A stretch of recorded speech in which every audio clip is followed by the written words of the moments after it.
Louis told me about the place here. Here at Suelo Sano, we are developing a fully sustainable retreat center for intimate retreats of 1 or 2 people, maybe 4, practicing qigong, a very sustainable lifestyle, very simple, back to basics, digital detox, so we don't have any Wi-Fi, and sometimes silent retreats, and a lot of meditation, including walking meditation. Around the house. Walking meditation doesn't take much space, so it can be just right here in the center, or we can walk a little bit out in the food forest. Okay. And what are you aiming to show to people? Mostly I want people to learn to take the experience of oneness that you have in the deep conscious state known as samadhi, which is a pure conscious state that we can achieve in deep meditation. I would like my students to carry this state of samadhi into their daily life. This is the big challenge for most of us. I know a lot of people have had enlightenment experiences, but it's always a challenge to carry that into your daily life, because there are a lot of responsibilities and peer pressure, and your ego consciousness takes control, and you go back to your old habits. I'm trying to teach through walking meditation and qigong, moving meditation, so that you can carry the moments that you experience in meditation and learn to how to incorporate them into the so-called real world. The real world. And what are the concrete benefits of that? You have to experience non-duality to understand. It's not something that can be described with words. Even moderate meditation has helped me with depression and anxiety, relaxing. I think in the world today, people have a really difficult time learning how to relax fully and in a healthy manner, because they're used to relaxing partly, just like on the couch watching television. It's not as healthy as some deep relaxation techniques that I can teach, where your full body is relaxed. Yeah. So retreats here would be at the same time pedagogical and therapeutical. I mean, you could. Yes. It's all one. Everything that we experience, good or bad, is physical, emotional, mental, and nothing is separate. Okay. There are many levels of consciousness. I have studied that the main 4 levels of consciousness have been postulated as deep sleep is a form of consciousness where we experience nothing. And then there's the dream consciousness in dream sleep, which is another level of consciousness. And then there is normal living consciousness that we are all acquainted with. And then there is deep awareness while awake. And this is the samadhi, pure consciousness state. But those are just 4 categories that have been arbitrarily made. In truth, there are so many different levels within each of those states. We've all experienced different levels of dream sleep, where we're more lucid in our dreams, and we had control. We were aware that we were in a dream, and we could manipulate our dreams. And then there's other times we were in a dream where we really thought it was real. So those are completely different states. And similarly, in our day-to-day living, we experience a consciousness that is more aware or less aware. I firmly believe that most of us, including myself, pass a lot of time in what I refer to as a zombie state. And that is not truly aware of what we're doing. And I realize this is happening because, like, for instance, I'll drop something or I'll trip, and I say, why did I do that? Because I wasn't aware. I wasn't fully conscious. I was just stumbling through life and not really being in the moment, not really being fully engaged with this moment. Mm-hmm. And this is what we're trying to strive for, because we want to be mindful. This is a very popular phrase, being mindful. Okay. Mindfulness is about living in the moment. We want to experience this moment without the distractions of worrying about the past and without the distractions of worrying about the future. And when you're in this moment, most of the time it is perfectly fine. There's no depression or anxiety in this moment, because most moments you're free from suffering. The suffering comes from desires that you didn't achieve in the past, or desires that you are anxious about in the future. But if you are just living in the moment and accepting the moment as it is, there's no suffering. Occasionally you may have actual pain, have a serious injury or something that is causing you actual pain, and then you'll have suffering in the moment. But 90% of the time, if you are just in the moment and accepting it as it is, then you'll be fine. Mm-hmm. And this is what we're trying to carry over into our daily life, is this feeling of acceptance, gratitude, and this will make your life much easier. Okay. Talk me about your experience, your meditation experience, and where did you learn, how did you learn? I first started meditating when I took a karate class in my freshman year at college, and I just found it to be very helpful, and I continued to do so as often as I could. And eventually I stumbled upon traditional Chinese medicine, and in Chinese medicine they rely a lot, besides on acupuncture and other things, qigong. And then I was taking some Tai Chi courses, which are also Qi-oriented. Qi is the life force that flows through our bodies. It is independent of our physical bodies, but it is also the more real sense of who we are. Because reality is not so much an actual solid thing as we are led to believe. It's, if you look down into the quantum level, we are mostly space, and what is we are perceiving as solid is an interaction of energy that forms these bonds magnetically, and this energy is the true reality, and Qi is the natural energy of our bodies. There's different forms of Qi. The Qi that we're born with, and then there's the Qi that we get from our nutrients, from food, from air, from water. And then there's Qi that we can develop through exercises.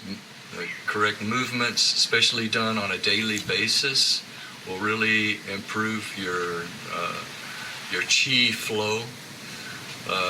It is believed in traditional Chinese medicine that all illness comes from blockages in qi, because there are meridians that flow through our bodies that are connected to all the organs.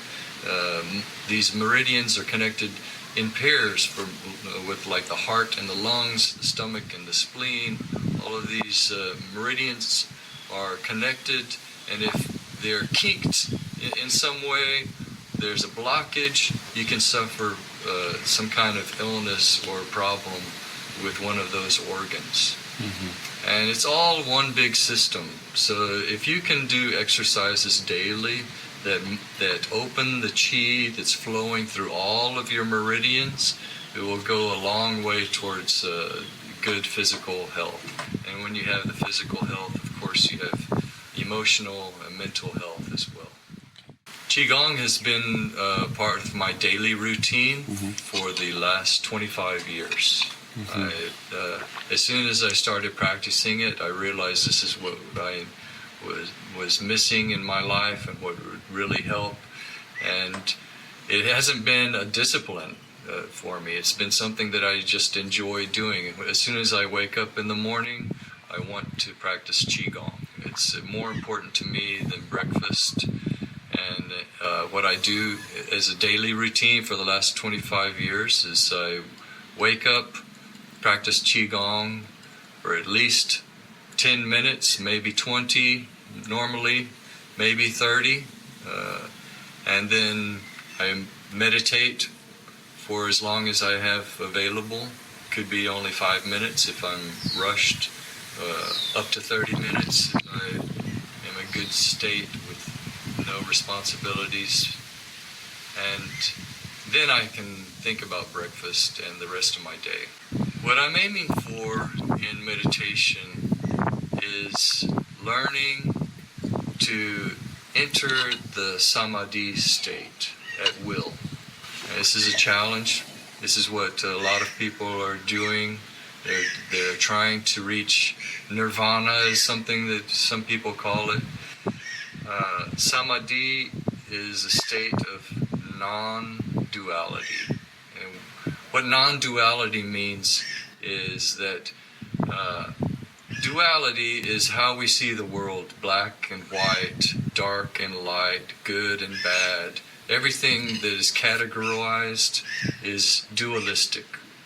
So when you're in a state of samadhi, then you are one with everything, and you understand on a deep level that everything is connected and that there is no individual separation.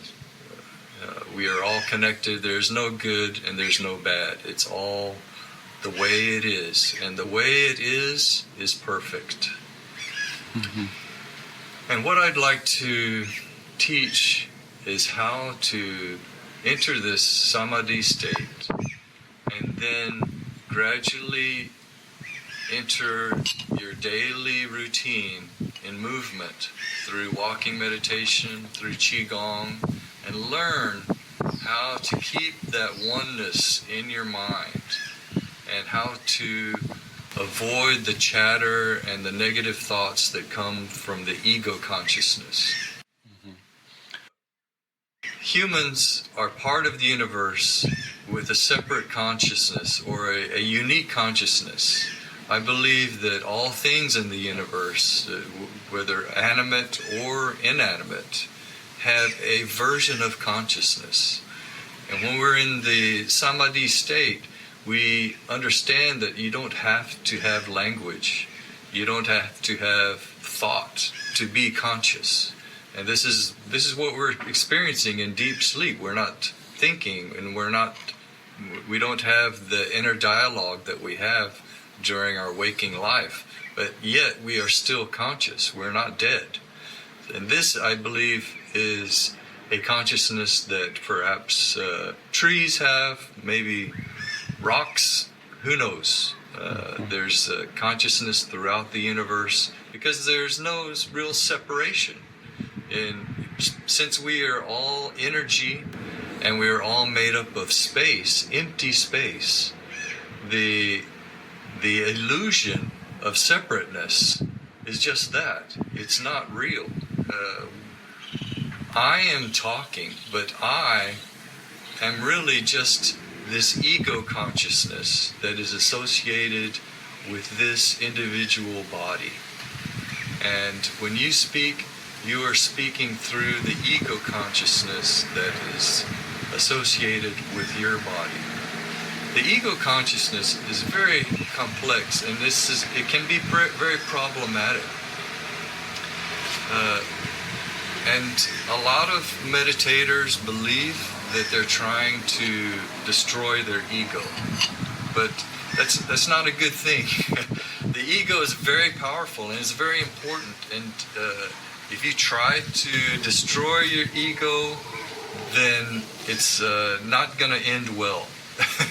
The ego is very powerful and will try to manipulate you in whatever way it can to survive, because the ego believes and that it is you, and the truth is that you are greater than just the ego. The ego is just a small consciousness of a deeper, greater consciousness that connects to the whole universe. This ego consciousness, though, if you can understand it and understand that it is separate from you, and that you can make a deal with it, you can befriend your ego consciousness, because some of us have real problems with our egos. The ego can be very negative. The ego is always judging. The ego is what categorizes everything around us. And this is why it's important to exist. The ego is necessary because we have to function in this real world. And the ego makes the judgment whether this is safe or if this is dangerous. That's a very important function. If we were just in samadhi state, floating through our lives, we would stumble and fall almost immediately, because the ego has to judge for you. The ego is constantly judging, where you are stepping and what you are eating, what you're doing. But the problem is that the ego, in this judgment of things, is becoming a critic of things.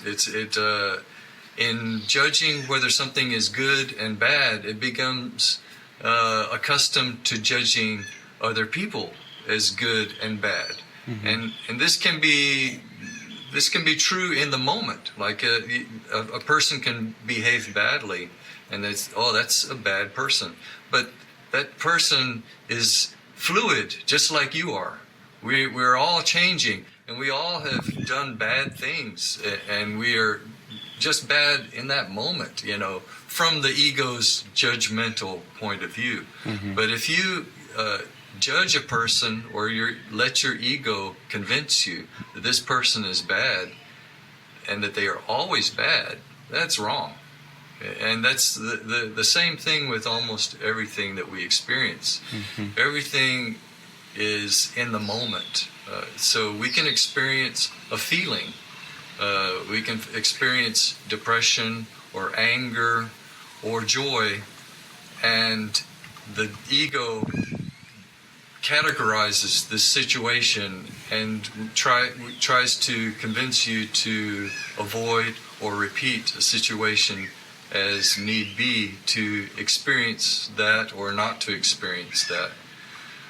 But the truth is that every moment is different. We're always flowing through the universe in this grand plan, and there's going to be repetition. There's going to be similar situations, but the ego wants to convince you that it knows what is good and what is bad, and you have to be open to other things. Mm-hmm.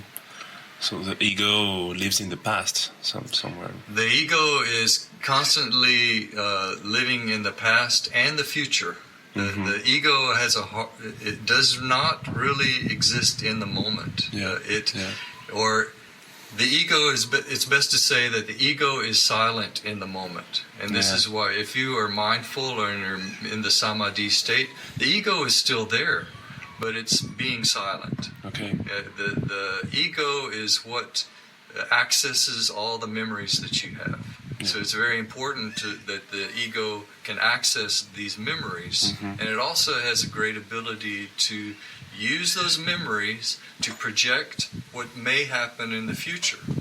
So it's really important. The ego consciousness is a very complex and wonderful thing, but it can be problematic, especially in such a complex world we live in, that the ego can run away with our emotions. And if we're not aware that the ego is separate, the ego can convince you that you are this, you are angry, or you are sad, or you are stupid.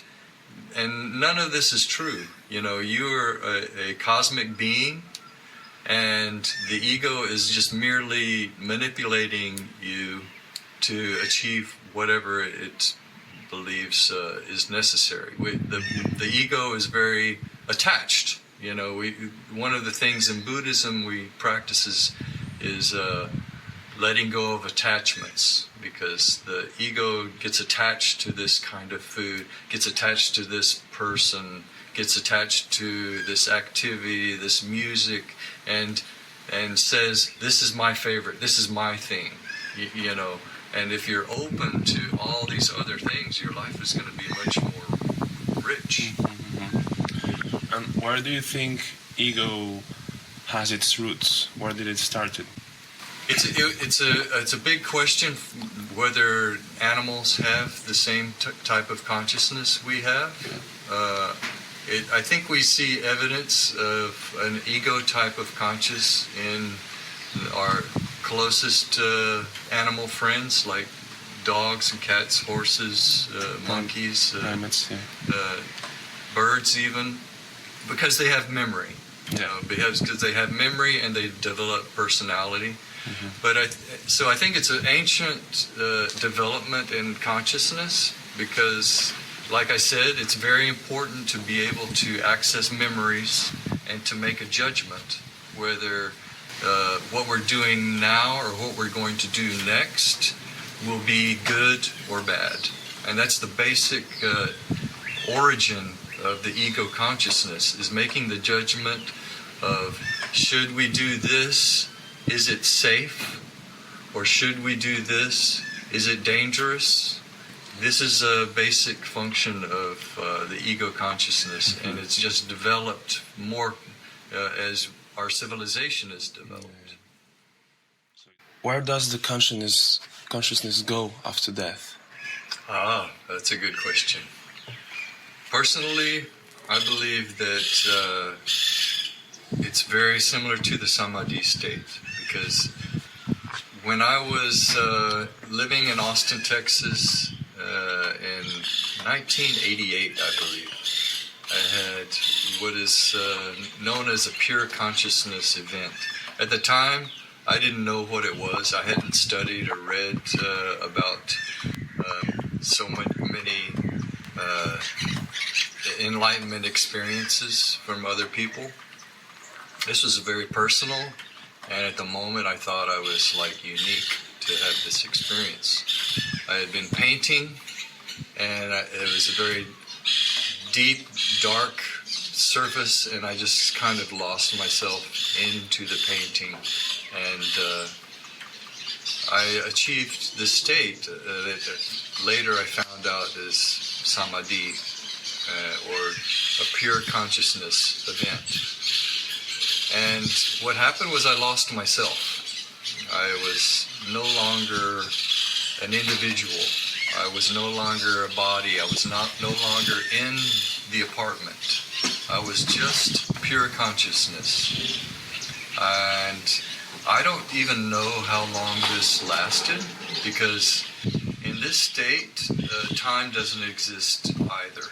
So it could have been a mere 20 seconds. It could have been 20 minutes. I don't know. I theorize that it probably was just a couple of minutes before the ego consciousness became aware and put itself forth and said, I. This is the first experience of existence is I. But before that, in this nothingness, I truly felt that I could have been dead.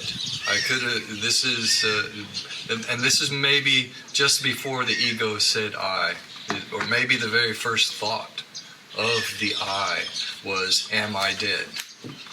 And I believe that this oneness, which was wonderful, I felt like I was the universe because I didn't feel I. I think that when we pass, it's very likely, even if it's not permanent, we experience this. I think that and as a result, after this event, I have never experienced fear since then.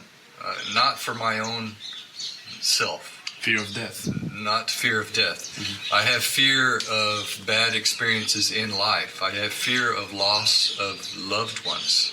This is what I fear. I have fear of the pain of suffering, pain of illness. This is the only fears I experience, but I have no fear of death. And at the moment, I had no fear of any of these other things because I felt that, I was aware that all is good, all is perfect, no matter what happens, whatever terrible things we think are happening, it's just part of existence. Mm-hmm. But as I came out of that, at whatever moment it was, the ego said I. The ego said I am everything. And then the ego consciousness, and I want to clarify that this ego consciousness is not exactly the ego of Freud, of psychologists. It's not the ego or the superego per se. It's what is known as the ego. It's the more colloquial understanding of the ego, and that's what makes you egotistic, is the self-centeredness. This is the self, which is your body. This is the ego. Mm-hmm. Mm-hmm. And when I was in the state of samadhi, I came out of that state gradually, first with the ego consciousness awakening and claiming this body, claiming this space as I. And it says, I am great, and I am dead. All these questions that, and language itself is only used by the ego consciousness. So I'm speaking to you through the ego consciousness. My higher self is just aware. The higher self does not make judgments, and the higher self understands that all is good and all is perfect. So it doesn't need to do this talking. It's the ego. The ego wants to communicate.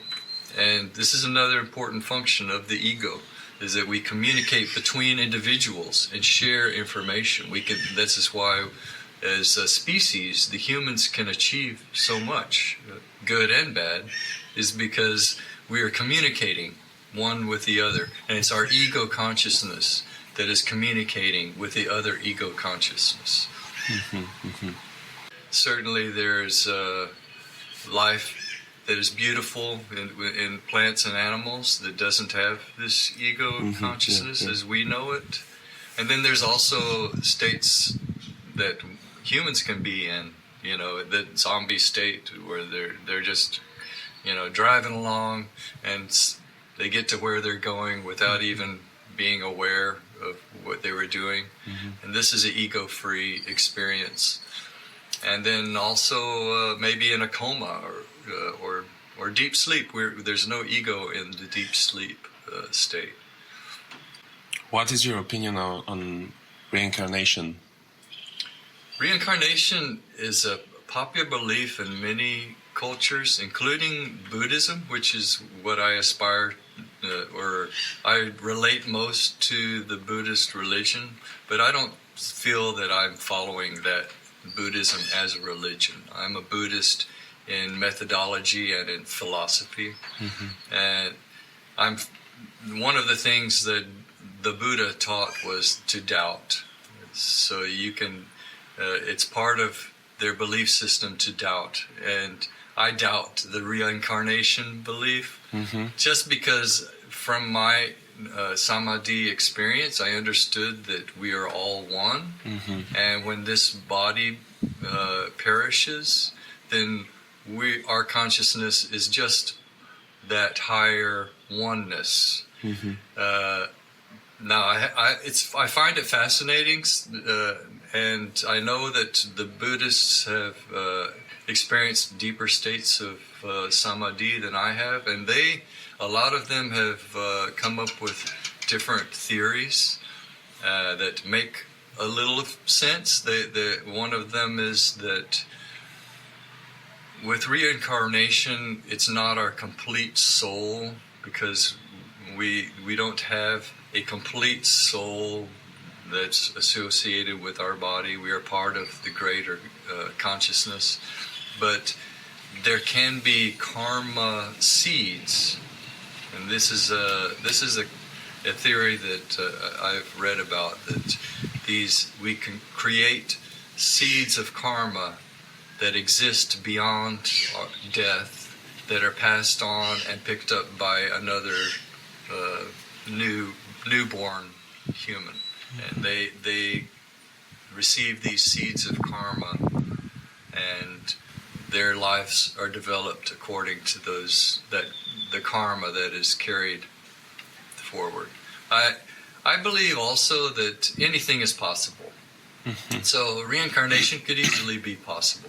I truly believe that this universe is infinite, and not just physically infinite, but spiritually infinite. It's just a field of possibilities.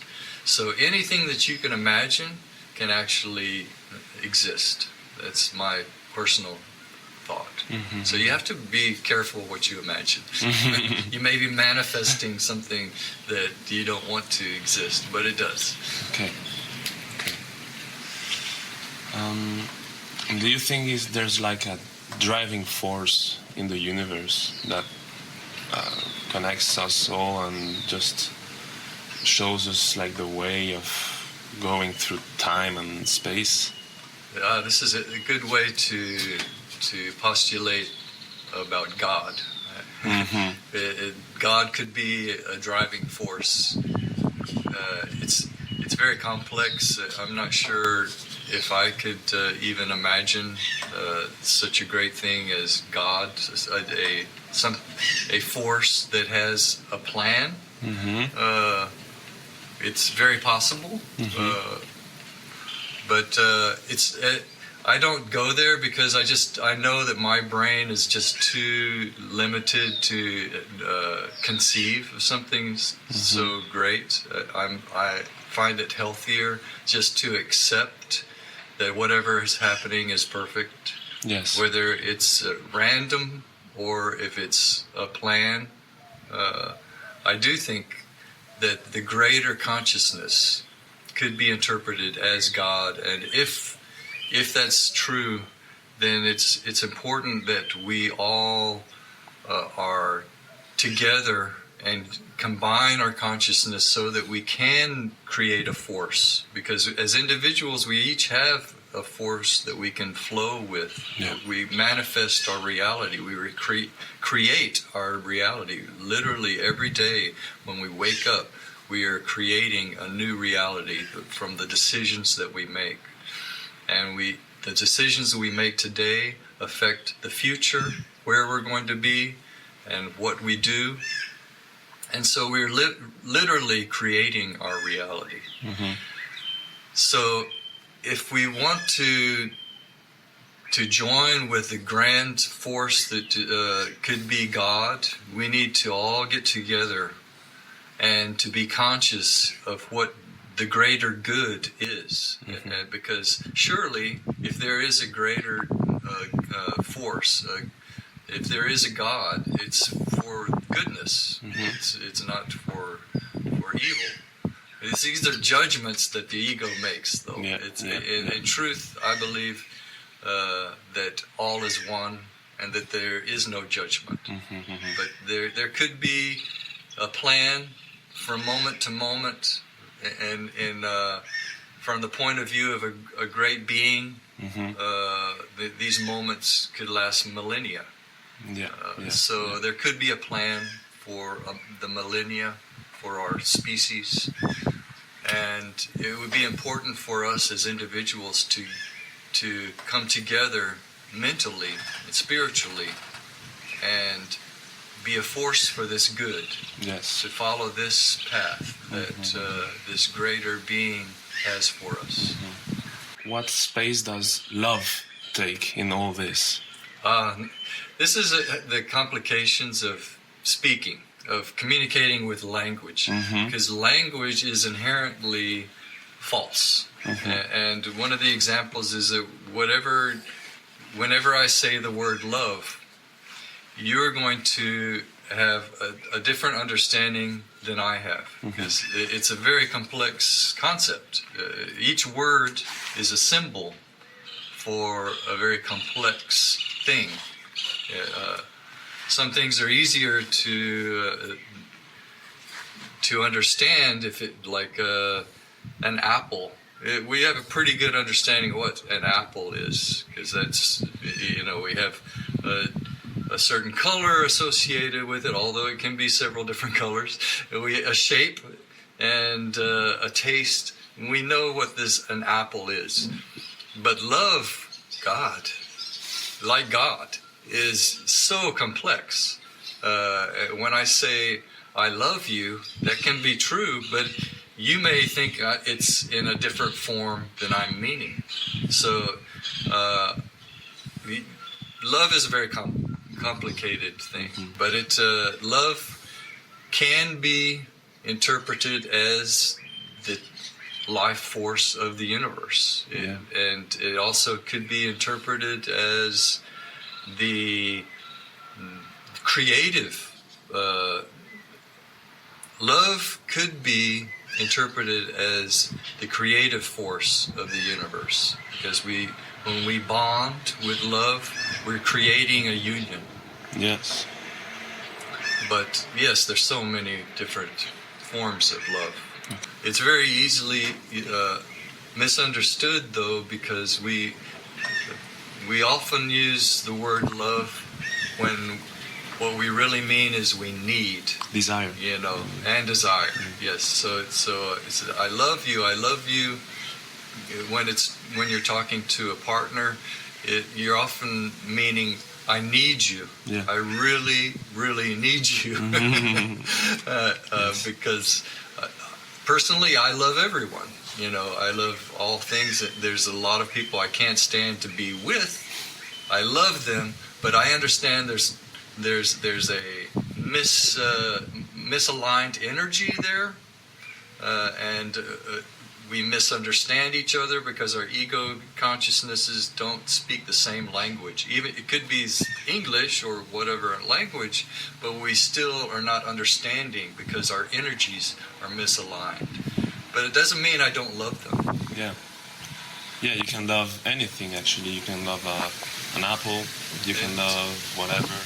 And you should. I think we should all strive to achieve love for everything, every being, and every moment. This is the healthiest way you can be, is strive to be grateful for whatever you have. And love. Experiences love. Yes, gratitude is something that's lacking in most people, and it's come about a lot through capitalism, I think. because capitalism depends on people consuming, and if you have a business, it's really important for you to convince other people that they need whatever it is, whether it's a product or service that you're providing, and that need is a lack of gratitude for the situation they're in without that product or service. So capitalism wouldn't work if everyone was full of gratitude. Or it would work at a much lower level, because we would just need the basic services and products and so on. How do you properly relax your mind, relax your maybe anxiety, or what's your methods? I think relaxing is one of the most important skills that we need to develop as individuals. In meditation, one of the first things I teach in a meditation class is relaxing the individual parts of your body. We'll start with relaxing our toes and our feet and our legs and the muscles of our torso, our hands, our arms, because it's really easy to think you're relaxed, and if you don't focus on these individual parts of your body, you'll realize that they're tense. Like very often we have tension in our shoulders that just never goes away. Mm-hmm. We really need to learn how to relax and let go of that tension. In our face, we have so many muscles, and it's really important to relax those muscles, relax the muscles of your head, and just learn to relax everything except the essentials that you need to maintain your posture. I also believe it's really important to have your spine straight. Mm-hmm. This is something that's taught a lot in meditation, is how to keep your spine straight. In a qigong, we do movements keeping the spine in as straight a position as possible. But relaxation is really important for living in the moment and for letting go of the anxiety of worrying about the future and releasing the trauma that is actually in your body. You have trauma that is causing tension in your body. And you carry this. You'll wake up because in your sleep you may relive trauma, and it's still in your body when you wake up in the morning. And that's why it's really important for me to practice qigong immediately when I wake up in the morning, because I'm releasing all of that tension. Because we think when we're asleep we're relaxing, but the truth is that our body can be very tense while we're sleeping. We can be in a deep sleep, but our bodies are still tense, or at least in one position, and that can cause a blockage of qi. So doing qigong early in the morning is really helpful for that. Okay. How can nature be relaxing too? I believe that all beings are conscious, and I believe that there's a certain amount of telepathy, but not just between humans, mm-hmm. but between all the beings around us. Mm-hmm. I think this is why we love animals, that we love to have pets, because we really understand our pets. We feel the love, and we can react to their needs, and they react to our needs. They very often will console us when we need to be consoled. But in nature, I really feel that we are connecting with not just the animals around us, but the plants. I get a deep peace whenever I am in a forest or a jungle. I think the trees, and the older the trees, the more wise they are. They have this strength that you get when you're in that forest. Mm-hmm. And Here in Suelo Sano, you can find that. Suelo Sano is an excellent place to get in touch with nature. We have a little creek right beside the property that is full of trees, and beyond that creek is just pure jungle. So we can connect with those trees, and then we're also growing